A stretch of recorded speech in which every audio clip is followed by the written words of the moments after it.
Namaskar. In our channel, we have introduced many yogic practices. And there are a series of videos that Dada Sadananda did in which he talked about the 16 points. So you may say that the 16 points are the yogic lifestyle in a systematic way. And within those 16 points, maybe another 70, 80 subpoints. In other words, there are many activities that we could do together which create this new spiritualized human being, as it were.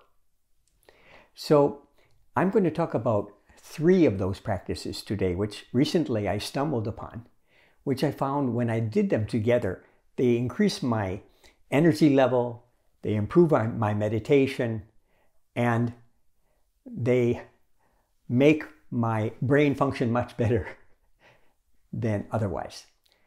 And there's a 4th one which is not part of these 3 because it involves a little bit more effort.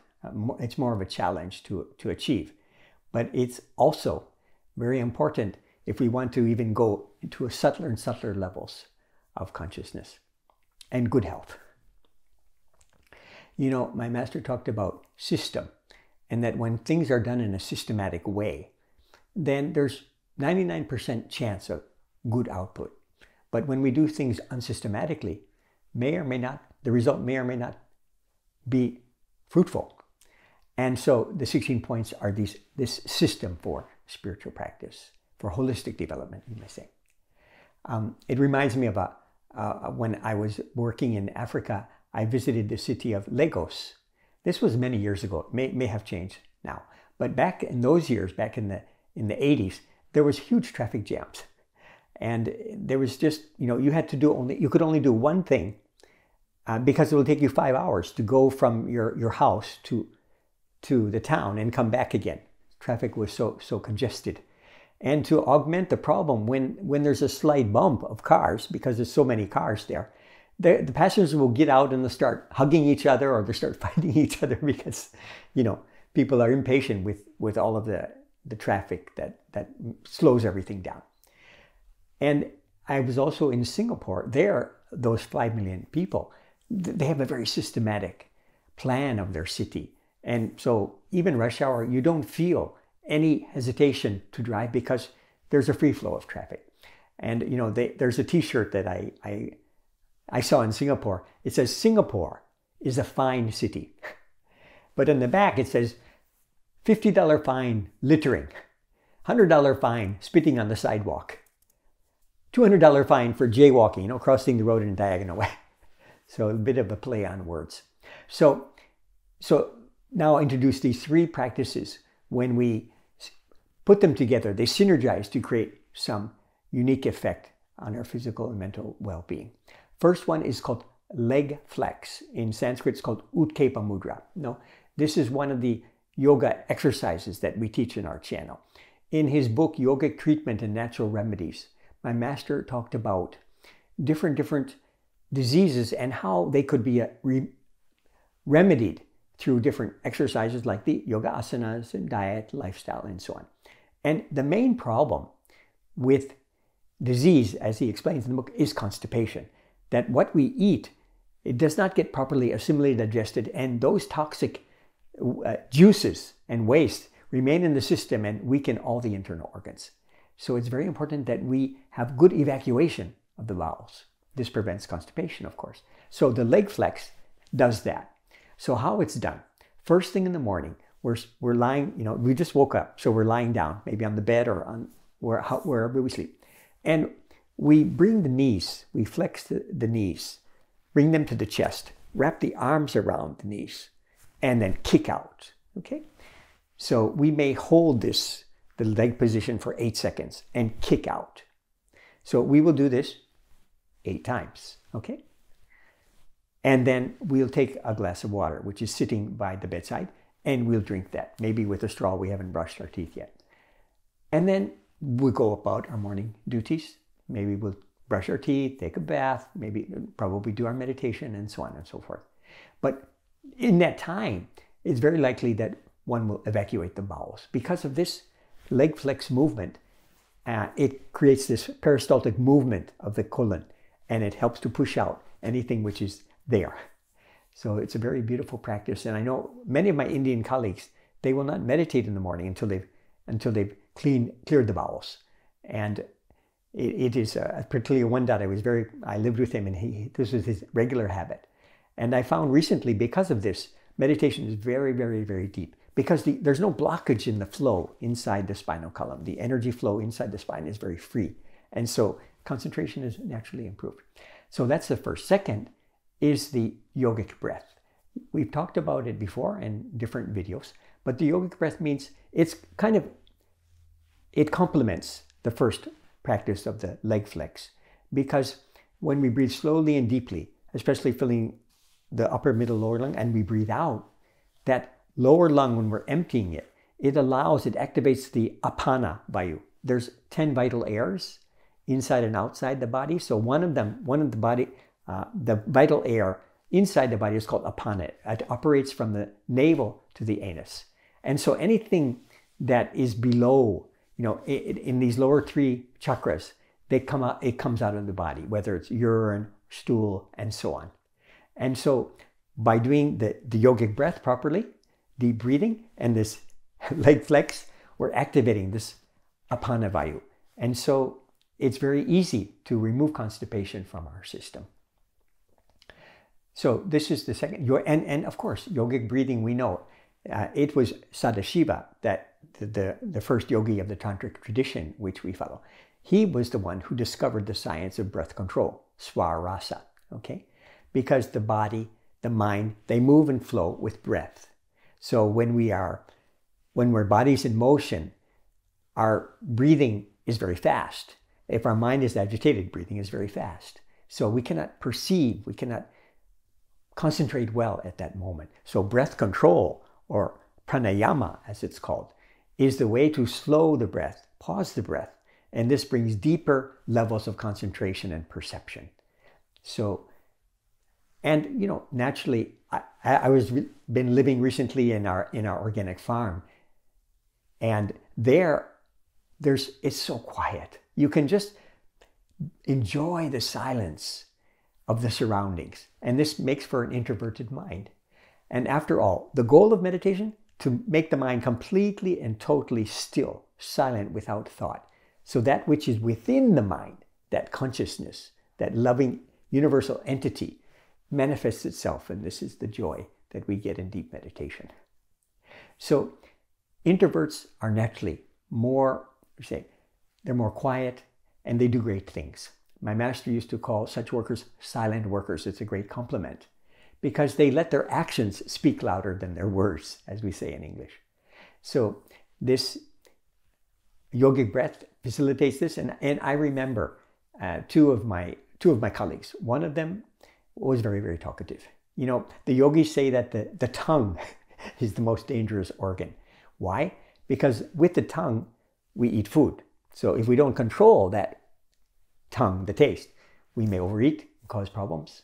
And we speak with the tongue. So if we talk too much, we may say the wrong things or hurt people's feelings, and so on and so forth. So that's why the yogic tradition emphasizes silence, at least 30 minutes every day during working hours, if possible. So one of my colleagues, very, very talkative, that nobody likes to be around him, because you cannot get away and do what you want to do.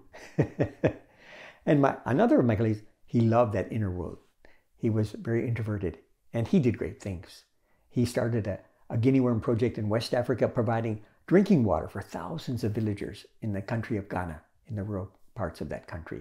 So this is an example of the effectiveness and importance of yogic breath. And, in that continuum there's consciousness, energy, and then matter. So when we are able to control because that prana, that energy, vital energy, it's within air. Air is subtler than food and water. So that energy, that vital energy, it's in food, it's in water, but it's in its most prevalent form in air. So when we are able to access that vital energy, that prana we call, then we can develop tremendous abilities and mental capacities by controlling this prana and directing it into certain centers in the body, which is part of higher meditation practice, which we teach. So the third takeaway is, the third practice combining together, is water drinking. So drinking enough water every day is very important, because water is the most important lubricant to help all those chemical reactions that take place every second in our bodies.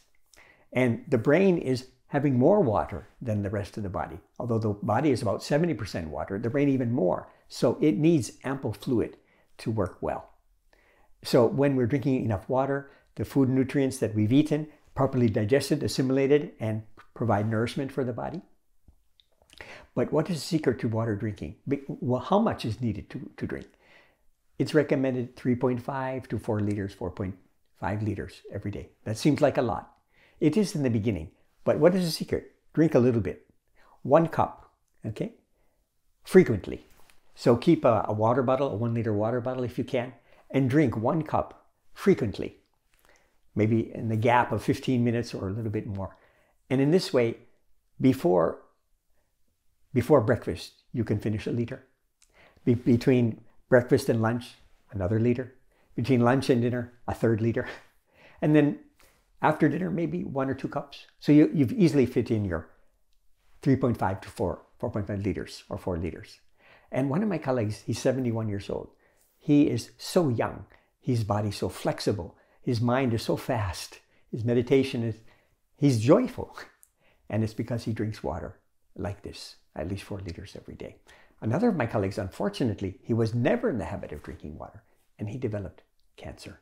So water drinking is the third takeaway, combined with the leg flex, the yogic breathing, and water drinking. And the fourth, which is, these first three require nothing at all. The last one requires a water bottle.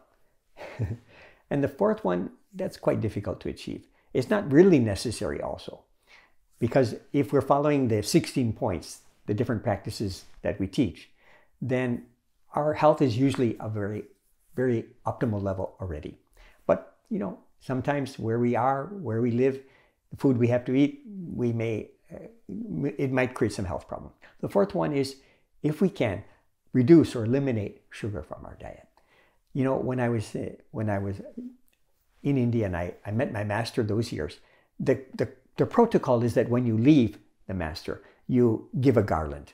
And so as I was giving the garland, he said, Sheila Bhadrananda, my chocolate boy. So chocolate in India is like sweet, no? It doesn't mean chocolate in that sense as we know it, maybe in the West, but sweet. So I thought, I'm been given permission to enjoy sweets. So maybe I overdid it. I'm sure I did. But fortunately, I've realized that, it was the cause of some of my health problems. And I've been very, very careful recently. And I've seen tremendous change in my energy level, in my meditation, in my digestion power. And they go together. So if one can reduce, I don't take any dried fruits anymore. And, I used to live on our farm in South Korea. And there we have 7 persimmon trees. Persimmon is to Korea what apples are to North America. So, they're everywhere. And I used to make the dried persimmon, and, that has a lot of sugar. So in this way, when I took that determination, and it's very possible, I wasn't attached, I could reduce and eliminate, no high glycemic fruits also, no added sugars, whether it's honey, molasses, maple syrup, very popular here in North America, or raw sugar. In this way, the body, because research shows that sugar is the cause of body inflammation. It feeds that unhealthy bacteria in our gut. So it reduces the flow of messages from the gut to the brain, the second brain in the gut to the brain. And it also feeds cancer cells. So that's why we should reduce as much as we can our sugar intake. So these are the 3 that require no extra, equipment. And the 4th, it can be done over time, slowly and gradually, maybe a 10-year plan to reduce. And it may or may not be needed, you can see. So, and most important of all, following that systematized spiritual lifestyle, the 16 points, our meditation, yoga asanas, the spiritual dance, and the yamas and niyamas, moral principles, all together, we will reach a new level of unlimited energy, deep mental peace, and inner joy. Good luck, and share your comments in the chat so we can learn from each other about these ideas. Thank you so much. Namaskar.